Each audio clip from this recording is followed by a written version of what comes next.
John of the Eye Patch, end of chapter 19 and chapter 20. John followed his mom and Rusty Jones back to the Dragon of Plunder. He was happy to see his Converse sneakers waiting next to the closet that his mom had birthed in.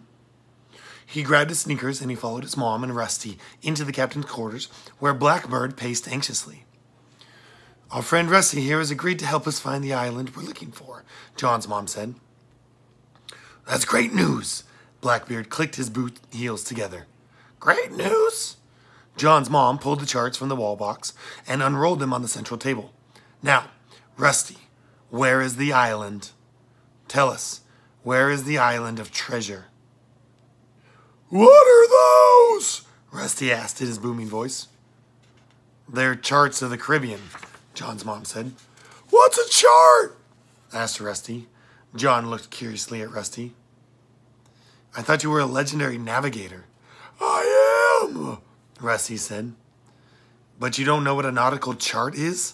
John pointed at the map of the Caribbean that included the sea depths, the headings to navigate channels. While John didn't know much about charts, he did know they were elaborate maps of the ocean. Charts aren't my style, Rusty shrugged. What then do you use? Like the stars or something? Rusty got a distant, far-off look. He spread his hands wide, like taking in the horizon. It's about feeling your way across the ocean. Every stretch of water has its own texture. He rubbed his fingers together like he was remembering the feel of the ocean. And the wind. If you listen closely, you can hear the wind whispering. And the colors. The blues, the greens, the golds. You'll find your destination. I thought you said you could get us to Treasure Island. John's mom tilted her head towards her shoulder. John could see her jaw muscles tense. I can, Rusty said. You're going to sail by touch? I've been there 5 times. One of them was on purpose. Rusty got off a far look again into the distance. It's like the island needs me, he said. Well, I've heard enough, John's mom said. Out with you. John stepped out between her and Rusty. Mom, wait. Mom, give him a chance, John said. And his mom raised an eyebrow. He might be able to do it.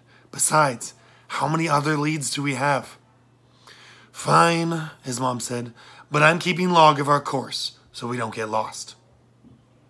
Does that mean we get to set sail? Blackbird asked from behind the table. I really don't want to be here when when Blackbeard gets back. I don't want to imagine how much more angry he is now. Ah, more angry, the parrot said. The Dragon of Plunder sailed from Nassau as the sun dipped into the Caribbean waters. John realized his dad would be home with groceries any minute. Dinner and a popcorn movie awaited. Chapter 20.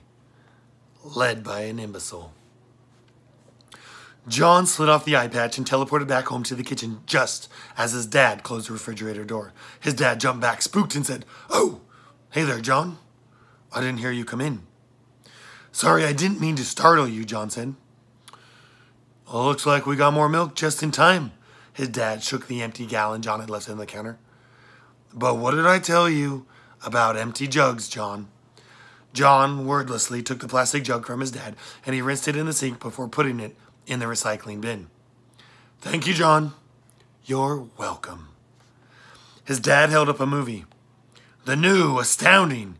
It's going to be a fun night. Just the Horngold boys watching a movie, some bratwurst and pasta for dinner, and my famous butter-popped corn. His dad's ear-to-ear grin jumped like a contagion to John's face. Like a contagion to John's face. Yeah, it might be, John said. They ate in the living room while watching on the flat screen. An exciting score and great visual effects kept up the tension, while there was just enough jokes to keep both Dad and himself laughing.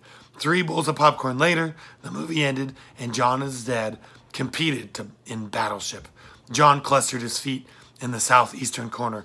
His dad won with only losing his battleship. Something wrong, John? Usually you win. I'm just tired is all, John said, feeling the weight of the long day in his arms and his legs. He thought about the last time they played Battleship with his mom, when he had caught her cheating by moving her ships. Anything to win had been her excuse. John pushed the memory deep inside of himself. Mom would have liked the movie, he said. The mention of Mom wiped the good cheer off his dad's face. I doubt it, he said. She never did like all the action. John thought, oh, the stories I could tell you about Mom now.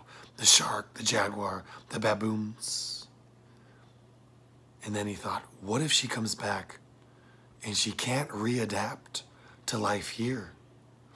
His dad was right. She was such a gentle spirit when she lived at home, always doing the right thing, except occasionally cheating in board games. Now, she was Mary the Unmerciful, pirate warrior.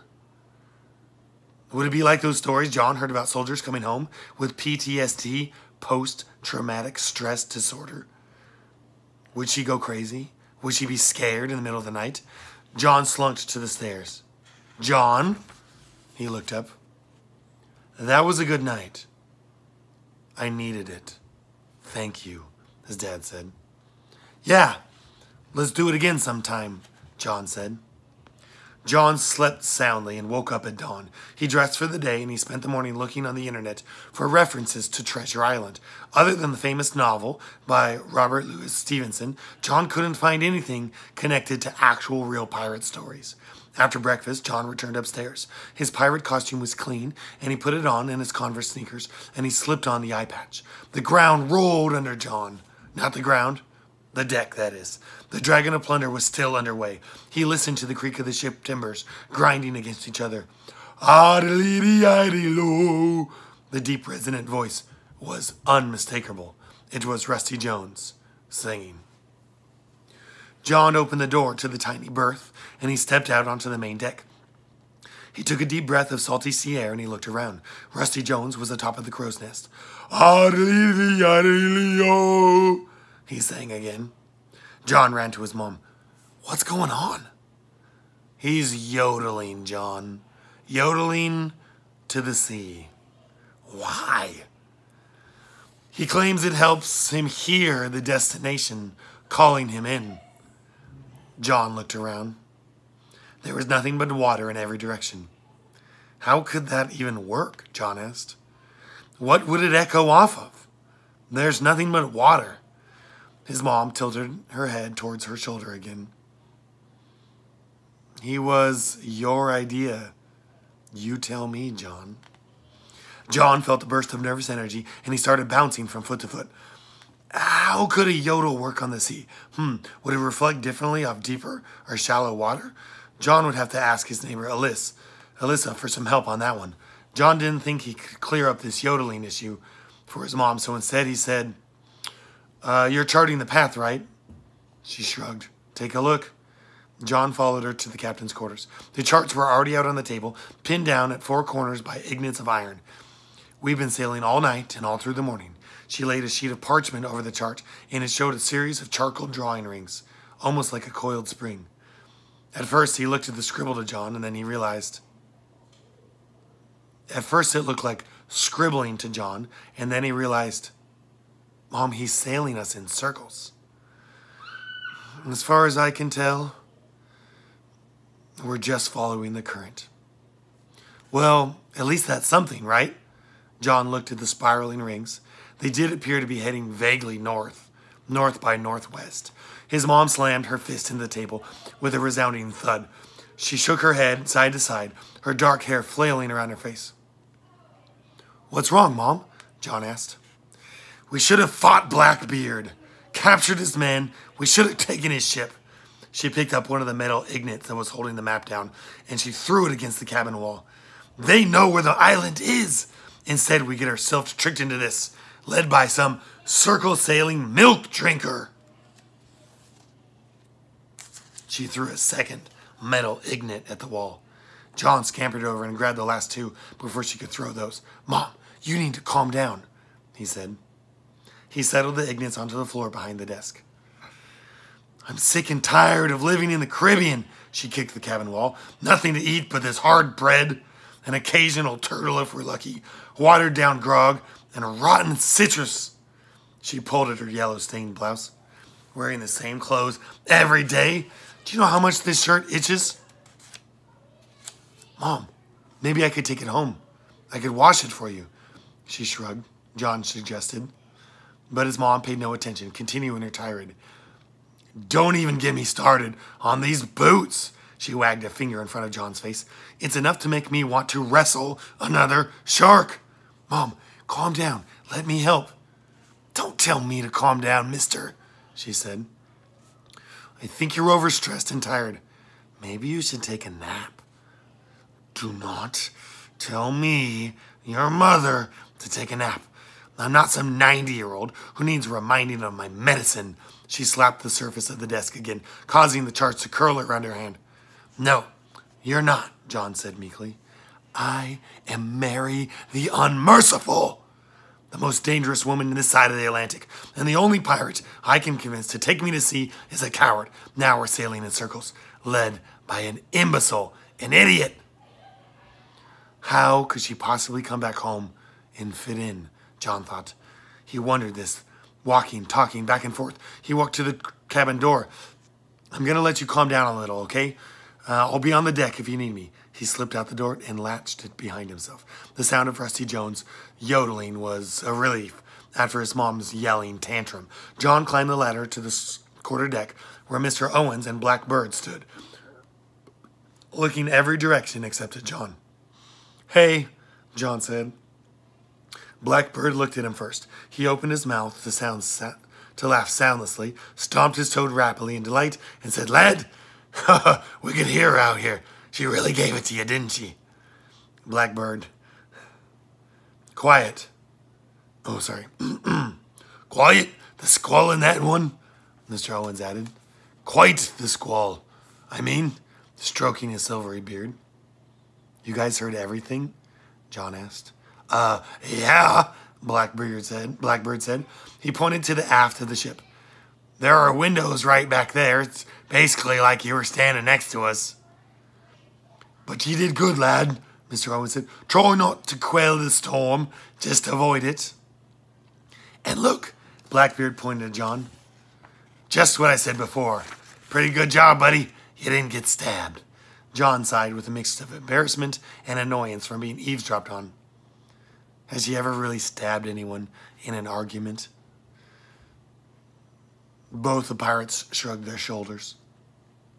Sharks, jaguars, wild boars. What else could there be? Well, there was that giant. A giant? Yeah, we said too much. Blackbird tapped Mr. Owens on the chest. Aye, we said too much to him. Do you think she's right? Do you think Rusty Jones is sailing us in circles? Blackbird shrugged again. It doesn't really matter, John. Sailing be about freedom, Mr. Owens added. Don't be crazy, man. Blackbird threw his hands up in exasperation. It's not about freedom. It's obviously about treasure. Duh. Mr. Owens shook his head. To be your own man, on a ship with your comrades. That's what sailing's about. Blackbird looked at John, cupped a hand over his mouth to direct his words away from Mr. Owens, and said in a loud whisper, I think this guy has had one too many spoiled coconuts. Mr. Owens cleared his throat. Be at sea with comrades, free to chart a course. That's the life. To a magical place I call Treasure Island, Blackbird interrupted. John glanced back and forth between the pirate captain and the quartermaster. You seem to be in better spirits than before, John said. Blackbird danced in a circle, spooking his parrot to flutter over his head. That's 'cause, John, we're gonna find treasure. T-R-E, treasure, however you spell it. I dreamed of this my whole life. My whole life. Treasure, treasure, the bird said.